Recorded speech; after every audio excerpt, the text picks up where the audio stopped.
For today's video, magbabayad tayo ng ating SSS contribution via GCash. Hello everyone and welcome to my channel. Before we will start our tutorial, paki-like and subscribe naman dyan. So eto na, huwag na natin patagalin pa. Mag-login lamang tayo dito sa ating SSS website. So, eto na yung itsura kapag nakapag-login na tayo sa ating website at makikita natin yung payment reference number sa taas. So, ang pinakalasulog natin dito ay January to March 2024. And then ngayon, magbabayad tayo for April, May, and June. Pinutin lamang natin itong payment reference number ulit, then contribution, then generate PRN. So as you can see, ayan, may automatic payment reference number na lumabas for month of April to June. Ang SSS amount na babayaran is 4,200. Kung ano kasi yung amount na binayaran natin sa previous quarter, so yan din yung magre-reflect dyan. Pero pwede natin baguhin yan. Paano? I-click lamang ang Generate PRN.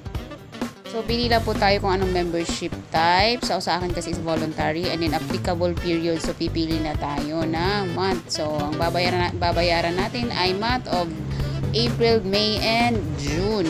So, ayan, April, then done. Click done. Then, to kung hanggang anong buwan. So, to June. June 2024. Tapos, click ulit yung done. Ayan. So, tapos na, and then select premium. Depende yan sa inyo kung magkano yung babayaran ninyo. So select premium, then ayan, we-browse nyo lang pababa kung magkano yung ibabayad natin. At dahil sa kapos ang ating kita for this month, so pinakabababa ang ating pipiliin. Ayan, 560. So yung nakikita nyong WISP plus only. So wag na yan kasi ano lang yan savings, no? Dahil wala tayong pang savings, sige, okay na to. I-check natin pag okay na, and then tsaka natin siya i-submit. Yan, submit request. Then pag nasubmit na natin yung ating request, so lalabas na yan. Ayan, yung payment reference number. Yan yung bago. And then, pag once okay na sa inyo, ayan na, back to PRN list. Yan. So, pag back natin, ayun na. So, yung payment reference number na nag-reflect dyan, yan yung i-copy natin.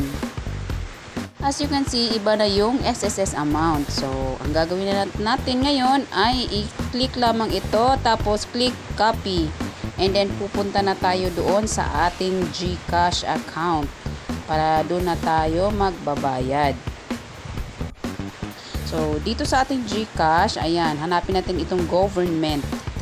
Then, click government, and then, ayan, lalabas na yung mga government payments.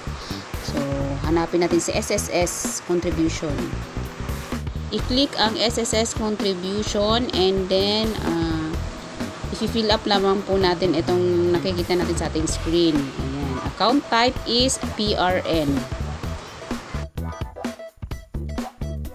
And then dito sa payment reference number, i-paste na natin yung kinapi natin kanina. Then payer type is voluntary. So dahil voluntary ako. And then ang email address kasi magsisend doon ng copy ng receipt. Ayan. So pag na-review nyo na, tapos okay na sa inyo, i-click confirm. Then ayan, pag click nyo ng confirm, lalabas na yung ating resibo. Then, after natin makapagbayad dito sa ating GCash, i-check natin yung ating SSS website. So, ayan. So, ayan na, April to June, nag-reflect na 1,680. So, guys, yun lamang po for today's video, and maraming salamat sa panunood.